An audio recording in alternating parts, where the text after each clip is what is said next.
하나님의 말씀은 맛있습니다. 하나님의 말씀은 즐겁습니다. 하나님의 말씀은 생명과 행복을 줍니다. 500독 성경 통독 훈련 원장입니다. 여수 살리는 교회 임기환 목사가 하나님의 말씀을 봉독하고 전하는 시간입니다. 함께 하시면 기적이 일어납니다. 알람을 설정하시고 들으시면 좋겠습니다. 본 방송은 유튜브에서 성경 통독 임기환 검색하시고 구독하시면 계속되는 하나님의 말씀 업데이트를 통해서 은혜 받으실 수 있습니다. 오늘은 시편 61편을 봉독하고 말씀을 전하겠습니다. 시편 61편. 다윗의 시 인도자를 따라 현악에 맞춘 노래. 하나님이여 나의 부르짖음을 들으시며 내 기도에 유의하소서. 내 마음이 약해질 때에 땅끝에서부터 주께 부르짖으오리니 나보다 높은 바위에 나를 인도하소서. 주는 나의 피난처시오 원수를 피하는 견고한 망대이심이니이다. 내가 영원히 주의 장막에 머물며 내가 주의 날개 아래로 피하리이다. 셀라. 주 하나님이여 주께서 나의 서원을 들으시고 주의 이름을 경외하는 자가 얻을 기업을 내게 주셨나이다. 주께서 왕에게 장수하게 하사 그의 나이가 여러 대에 미치게 하시리이다. 그가 영원히 하나님 앞에서 거주하리니 인자와 진리를 예비하사 그를 보호하소서. 그리하시면 내가 주의 이름을 영원히 찬양하며 매일 나의 서원을 이행하리이다. 아멘. 시편 61편입니다. 다윗의 시 인도자를 따라 현악에 맞춘 노래, 이렇게 제목이 붙어 있습니다. 장르상 본시는 개인적 비탄시 혹은 육절을 근거로 해서 제왕시로도 분류해 볼 수 있겠습니다. 그러나 시편 60편과 마찬가지로 이를 보다 넓은 범주에서 간구와 찬양시라고 분류해도 무난하다 볼 수 있겠습니다. 1절과 2절 하나님 앞에 간구하고 있습니다. 3절과 4절 간구에 대한 확신을 가지고 있습니다. 5절과 8절은 서원입니다. 6절과 7절은 소망이고 8절은 감사와 찬양에 대한 내용입니다. 주제들을 짜임새 있게 갖추고 있습니다. 피난처, 망대, 날개 등의 시어는 다윗의 작품에서 자주 볼 수 있는 뛰어난 상징어들이다 하는 것이죠. 큰 역경에 처해서 하나님의 보호와 도움을 간구하는 것은 본서에서 흔히 나타나는 모티브입니다. 이는 20편, 21편, 27편, 42편, 43편, 63편 등을 보면 하나님을 사랑하고 의뢰하는 신앙의 표현이다라고 하는 것을 알 수 있습니다. 이 시는 2절의 땅 끝에서라는 구절에 근거하여 원수들에게 둘러싸인 포로로 노예로 이해되기도 하지만 일반적으로 압살롬의 반역 당시에 다윗이 지은 것으로 보고 있습니다. 다윗은 압살롬을 피해서 요단 동쪽의 마하나임에 머물러 있었습니다. 다윗은 그 성에서 머물면서 백성들로부터 공물을 받았기 때문에 물질적인 궁핍은 별로 겪지 않았던 것 같습니다. 그러나 사무엘하 17장 26절에 압살롬이 그의 피난처 근방에서 진을 치고 있었으므로 다윗은 여전히 생명의 위협을 받고 있는 셈이었습니다. 더구나 다윗은 군사의 수효에 있어서도 압살롬에 비하여 열세였습니다. 압살롬이 언제 다윗을 향하여 총공세를 취할지 알 수 없었습니다. 이에 따라 다윗은 두려워하지 않을 수 없는 상황에 처해 있습니다. 압살롬은 자신의 공격으로 다윗을 체포할 경우 자신의 왕권을 굳히기 위하여 아비인 다윗을 죽일 것이 분명했습니다. 사무엘하 16장 21절과 22절 말씀을 통해서 그는 자신이 이스라엘의 왕위를 차지하겠다는 사실을 만천하에 알리기 위해서 심지어 백주의 모든 사람들이 보는 중에 아비 다윗의 후궁들과 동침하기까지 한 나쁜 자였습니다.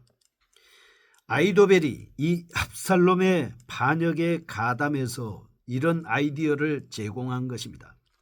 이 일을 분기점으로 해서 압살롬의 승리는 시간 문제로 여겨질 정도로 아주 다 이루어진 것 같이 느껴진 것입니다.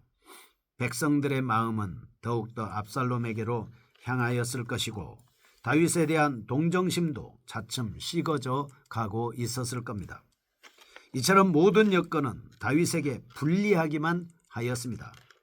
하지만 다윗에게는 그 무엇보다도 강력한 무기가 있었습니다. 그것은 바로 만군의 여호와께 모든 것을 내어 맡기고 도움의 손길을 간구하는 것이었습니다. 적어도 다윗은 하나님께서 모든 환경을 초월해서 당신의 구원 섭리를 능히 펼치실 수 있으심을 굳게 믿고 있었습니다. 1절에서 5절까지 6절에서 8절까지 구성상 크게 양분된다 볼 수 있습니다. 1절과 2절, 6절과 7절 보호를 위한 간구입니다. 그리고 3절에서 5절, 8절 확신과 감사의 내용으로 구분해 볼 수 있겠습니다. 이런 사실을 염두에 두고 본시의 내용을 상고해 보겠습니다. 먼저 본시에는 어려움에 직면한 신앙인의 진지한 간구 자세가 돋보인다라고 하는 것입니다. 시인은 1절 하나님이여 나의 부르짖음을 들으시며 내 기도에 유의하소서. 하나님 제 부르짖음에 귀를 기울여 들어주십시오. 그리고 유의해서 들어주십시오 라고 하나님 앞에 응답을 간구하는 내용으로 시작하고 있습니다. 이를 달리 이해하면 당시 시인이 처한 환경이 너무도 곤고하고 위태로웠다라고 하는 사실을 뜻하고 있습니다. 사실 사랑하는 아들로부터 배신을 당하여 쫓기는 신세가 된 다윗이 당했을 마음고생은 형용하기 곤란한 것이었음에 틀림이 없는 겁니다. 왜냐하면 그전에도 압살롬이 형인 아들을 참살했습니다. 자기 여동생을 겁탈했다는 이유로 말미암아 형제간에 피비린 나는 사륙 사건이 발생했던 것이 있었습니다. 그때만 해도 얼마나 다윗의 마음이 압박했습니까? 그런데 이 아들이 마침내 자신을 배신해서 자기의 목에다 칼을 들이대고 왕의 자리를 빼앗으려고 했던 이 상황에 처해 있습니다. 참으로 비극적인 환경이 아닐 수 없습니다. 더구나 다윗은 요단 동편으로까지 피신하지 않았습니까? 도망갈 수밖에 없었습니다. 눈물을 흘리면서 머리를 풀고 백성들 앞에서 왕의 채통으로는 도저히 가질 수 없는 비극적인 모습을 가지고 그는 도망 나가기에 바빴습니다. 신하들에게 빨리 도망하자, 그렇지 않으면 우리가 한 사람도 압살롬의 손에 살아남지 못할 것이라고 압살롬의 잔악성을 그도 인정하고 있었습니다. 물론 요단 동편으로 피신 갔다 할지라도 그것도 지정학적으로는 이스라엘 땅이었습니다. 사무엘라 17장 27절 그러나 그곳에는 이방인들이 들끓고 있었습니다.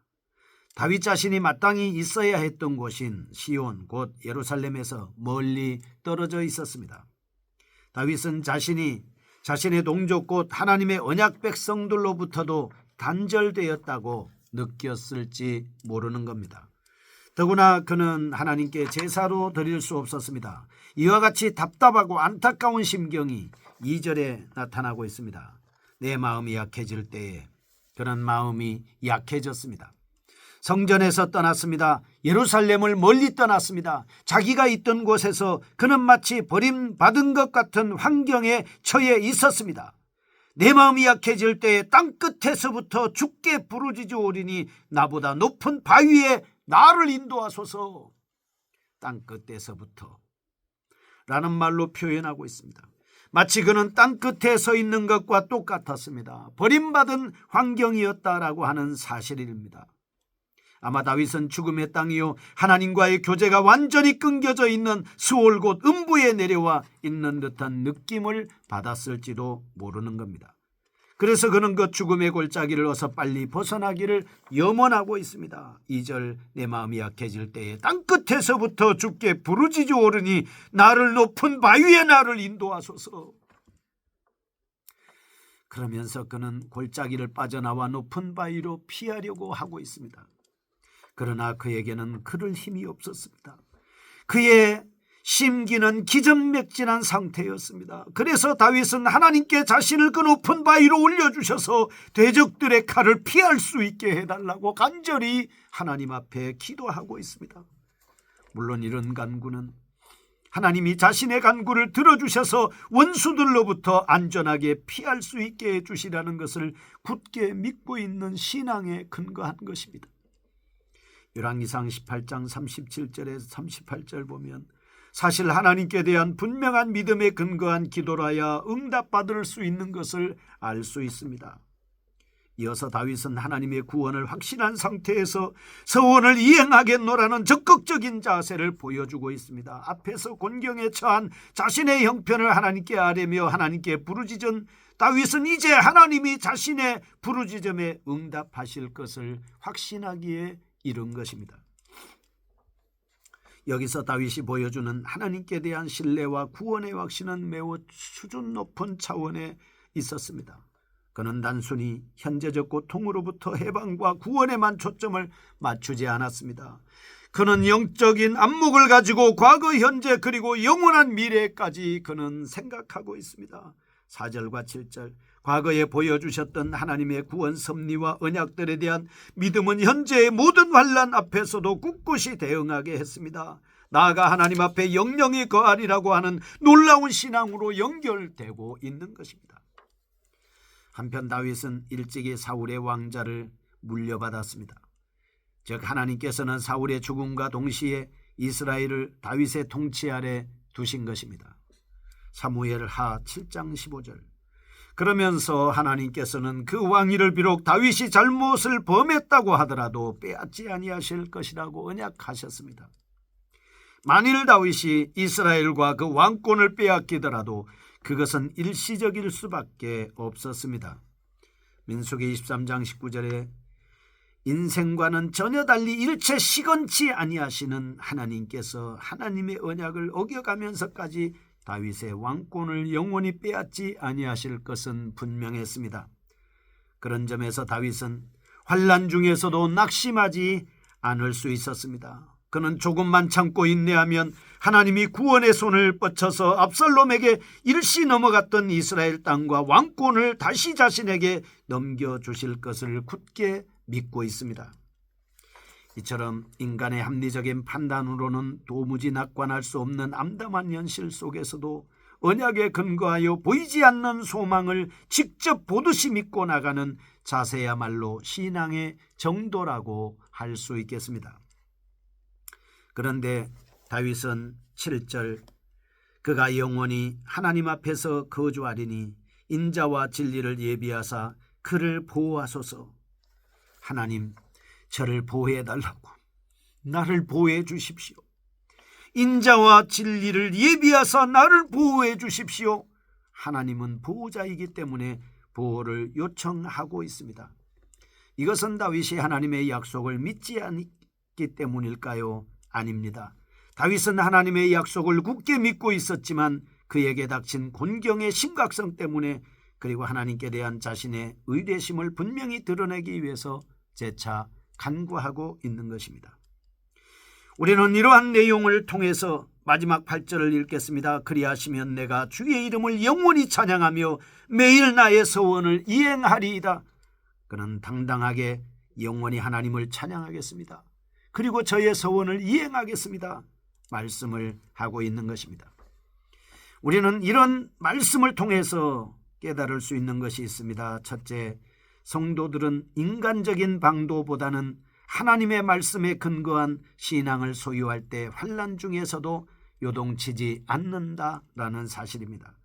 그래서 애청자 여러분과 저는 성경 통독을 계속해야 합니다. 저는 565독째 계속해서 성경 통독을 하고 있습니다.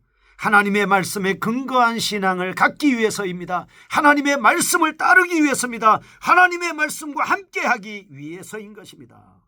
둘째, 하나님으로부터 문제 해결의 약속을 받았다고 할지라도 기도를 통하여 약속이 구체화되게끔 하는 노력을 게을리하지 말아야 함을 깨달을 수 있습니다. 거룩하신 하나님 아버지, 우리와 함께 하시는 주님을 찬양하며 감사합니다. 말씀에 붙잡혀 든든히 서서 승리할 수 있게 하여 주옵소서. 예수님의 이름으로 기도합니다. 아멘. 여수 살리는 교회 임기환 목사였습니다. 지금 극동방송을 듣게 하세요. 기적이 일어납니다. 우리는 지금 생명을 전하고 있습니다.